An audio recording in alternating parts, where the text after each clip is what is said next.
Everyone knows that cycling is a great way to lose weight. The problem is though that that isn't always the case. I should know, I'm living proof of that. So if you're currently pedaling away hoping to drop a few kilos, there are a few things that you really need to know.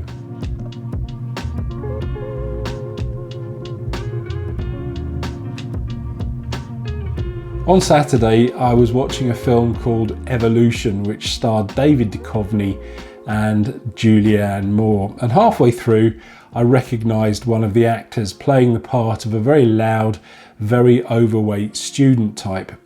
I recognised him from another programme that I used to like to watch called My Name is Earl. And in that series, he played the part of the brother. Now, I could see that he was still fairly large and fairly overweight in My Name is Earl, but I could also see that he'd lost a little bit of weight. So like you do, you go onto Google and you look these people up. Now the actor is called Ethan Suplee, and to my surprise, and if Wikipedia is to be believed, he has lost an extraordinary amount of weight. He's lost 90 kilos or 200 pounds or 14 stone, and whichever way you look at it, that is an absolutely incredible amount of weight to lose.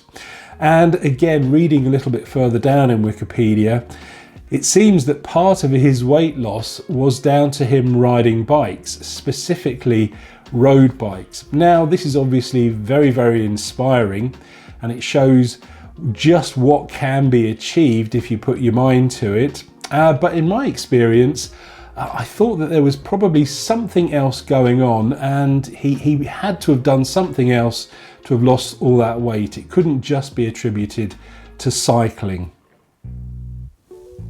Up until about a couple of years ago, every November I had a job filming at an awards ceremony which was organised by one of these weight loss groups that you can join here in the UK.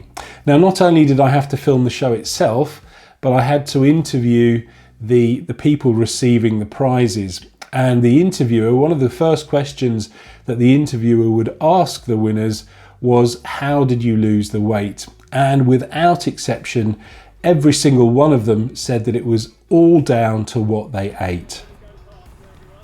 At its most absolute basic, losing weight happens when you consume fewer calories than you currently do. And the trap that many cyclists fall into is thinking that because they've been out and they've done a ride for 3 hours or so, and their cycling computer's telling them that they've burnt 1,500 calories or whatever, that they can then give themselves some kind of post-ride treat or mid-ride treat. Now, I'll put my hands up here and say that I'm very guilty of this. So if I'm out and about riding, particularly with somebody else, it will nearly always involve some kind of cafe stop. So that will mean either some sort of drink and a sandwich, or a drink and a slice of cake, or if it's during the summer and we're feeling particularly naughty, we might even have a beer or two. And if I'm riding on my own, when I get back, I will always have a drink and maybe some sort of snack as well. And it's very easy then for those calories that I've consumed to offset the calories that I've burnt while I've actually been out on the ride. But even if you are very carefully and consciously watching your calories, sometimes you might not have burnt quite as many calories as you first thought. Now let's just use the example that I've just given you. You've been out for a ride for 3 hours and your cycling computer's telling you that you've burnt 1,500 calories. And let's, for argument's sake, say that that is 100% accurate.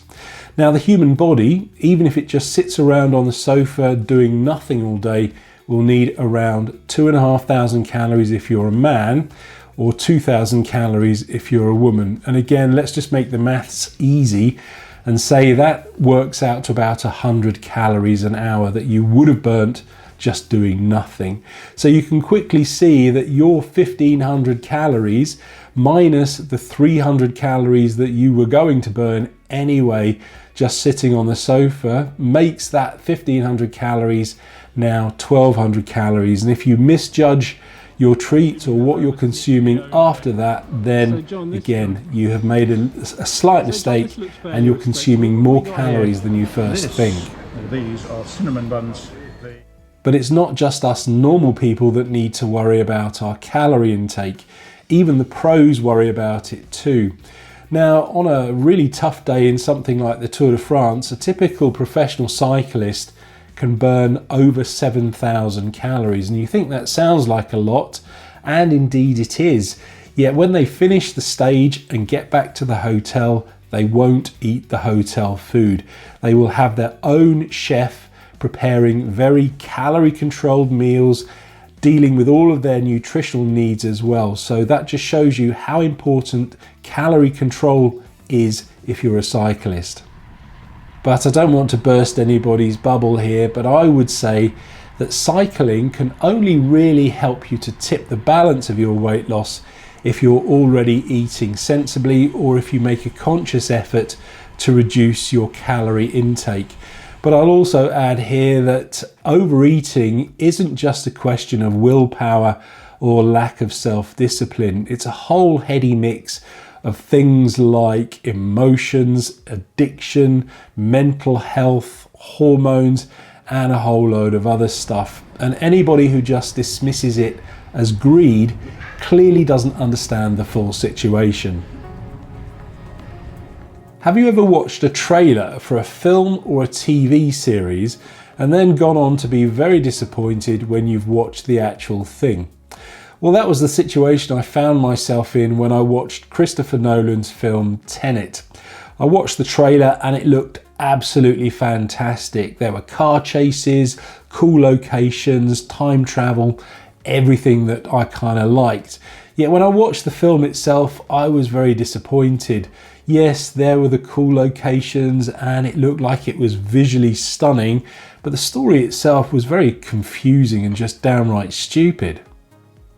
Now, similarly, the internet is full of these fitness gurus, usually trying to sell you their services, who are telling you that yes, you too can become a slim, chiseled Adonis. Or you're hearing stories of regular people that have lost extraordinary amounts of weight through cycling. And while I don't doubt these stories for a single moment, I think the problem here is that the only reason that we're hearing about them is because they are the exceptions to the rules. And just like when they're watching these film and movie trailers whose job it is to make things sound all exciting, when normal people only start experiencing a modest weight loss and then start realizing that it's increasingly unrealistic to expect a significant weight loss without an equally significant amount of hard work, they start feeling all disappointed. But just ask yourself this: how many people do you know that have managed to significantly change their body shape? And by that, I mean go from being big and broad to being slim. I'll tell you now that I only personally know of one person, and unfortunately he was very ill at the time and died a short while later. So realistically, the chances of being able to do that in a healthy, sustainable way is very few and far between. But I can hear the comments now. Hey Leonard, aren't you contradicting yourself with the story of Ethan Suplee? Well, actually, no, I'm not. If you look at the photos of him, yes, you can see that he's lost a significant amount of fat and a significant amount of weight, but underneath it all, he's still a very well-built, broad chap. The point I'm trying to make here is don't base your expectations on someone else's highlight reel because, well, let's be honest, sometimes the biggest amount of weight we need to lose is the weight of those unrealistic expectations. Now for one moment, let's imagine that we've got two people wanting to travel from London to Edinburgh. It's a distance of 400 miles or 650 kilometers or so. Person A wants to ride his bike, in which case I would imagine it's going to take him between 3 or 4 days. Person B, on the other hand, decides to fly, and he's in Edinburgh an hour or so later. Now the point I'm making here is that they both start at the same origin and they want to go to the same destination. They're covering the same distance, yet one person arrives significantly before the other one. And it's pretty much the same thing when we're trying to lose weight. Now let's imagine those same two people and let's assume that they're at the same starting weight and they want to get to the same target weight. Let's imagine that they want to lose 10 kilos, and also for argument's sake, let's say that they're going to eat exactly the same amount of food every day. I bet you a penny to a pound of shit that one of them will achieve their target weight before the other one. And unfortunately, it also works the other way around as well. We all know these really annoying people that seem to be able to inhale beer and pizza and not put on a single gram, yet somebody like me who accidentally might drop a slice of cake down their throat and then they suddenly find out that they've put on 10 kilos or so.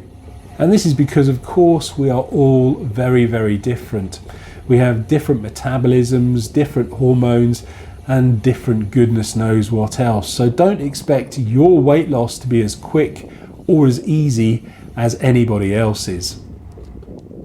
Whenever I do make a video about losing weight, and obviously being an overweight person myself, I do get some rather odd comments. I can hear them now. I've been watching your channel for 2 weeks and you're still fat. When are you going to actually start losing weight? Well, let me reiterate here once again, this is not a weight loss channel. It's all about riding your bike and having fun riding your bike. But if you prefer more or less the same information from somebody that is slim and good looking, then I respectfully suggest that you go and subscribe to something like GCN, or better still, Katie Kookaburra, because yeah, that's just not me. I'm not your man. I really believe that there's always something new that we can learn to help us enjoy riding our bikes even more. And that's why I've created my own free monthly newsletter, which is packed with tips and tricks to help you do just that. And if you'd like to sign up, I'll leave a link in the description below. In the meantime though, thank you for watching and I'll see you on the next one.